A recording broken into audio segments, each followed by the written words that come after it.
Hello ladies and gentlemen, welcome back to the mildly interesting video. Christopher Nolan's coming back this July with his new movie Oppenheimer, so I figured it'd be good to go back and review all of the films that I have seen that were directed by Christopher Nolan. And what better place to start than with the very first film that I watched by him, Interstellar. Around last year, me and my friends were bouncing around ideas of what we wanted to watch once we managed to get enough time to actually do an online hangout, and one of my friends threw out this film called Interstellar. Sounded pretty interesting. I looked it up, had lots of great reviews.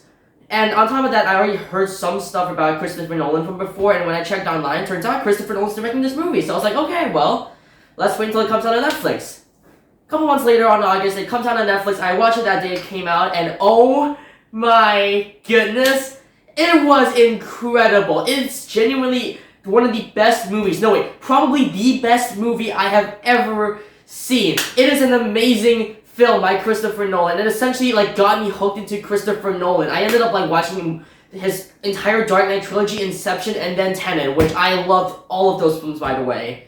But today we're going to be focusing on Interstellar and Interstellar only. So let's begin. First off, the visuals. As expected by Christopher Nolan, the visuals here are absolutely fantastic. Apparently he's a huge IMAX fanatic. He loves using IMAX cameras, so I guess that's why the quality can feel upgraded. But even in a lower resolution on something like Netflix, when you're on a lower subscription model, it still looks absolutely incredible. There's these absolutely beautiful shots. Take a look at this cornfield chase sequence. The drone shots are just absolutely beautiful. The color grading just feels absolutely amazing. It feels like you are, and the way it's edited as well as the way it's filmed, it feels like you are with the characters. You're also chasing the drone alongside them. It honestly looks very much incredible.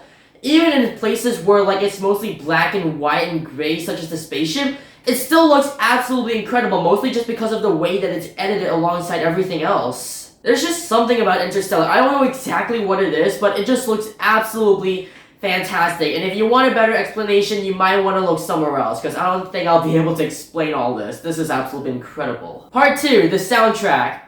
Absolutely incredible. Hans Zimmer has managed to create a masterpiece of a soundtrack. He managed to turn 4 chords and turn them into a motif that runs throughout the entire film. And every time I hear those 4 chords, I somehow feel like I want to cry.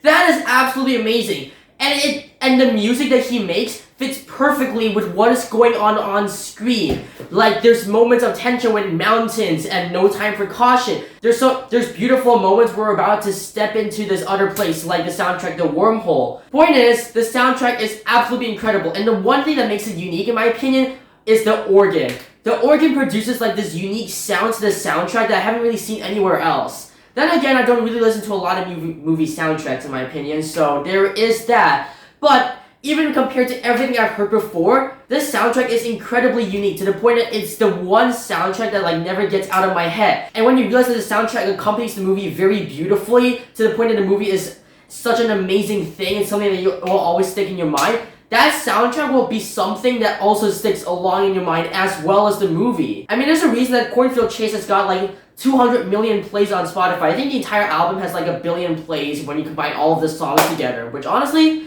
it's really impressive. That's a lot of numbers. Part 3, the characters. I love Cooper and Tars's banter with each other on the spaceship. They're just deadpan snarkers / sarcastic people that just throw these witty remarks against each other. Essentially, Tars is best robot, and you cannot convince me otherwise. But on top of that, the relationship between Murph and Cooper is absolutely beautifully well made together. The character and the soul of the plot relies on a father having to leave his children to find another planet so that they can have a chance to live. So, for the first act, that relationship will have to be established.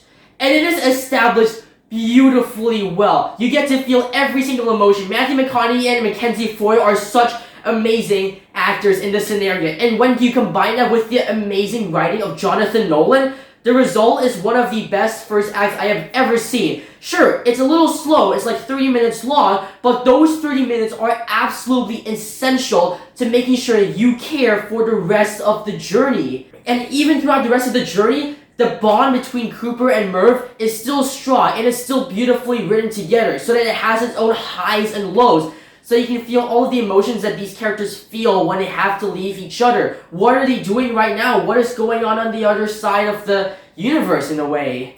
It is absolutely amazing writing over here.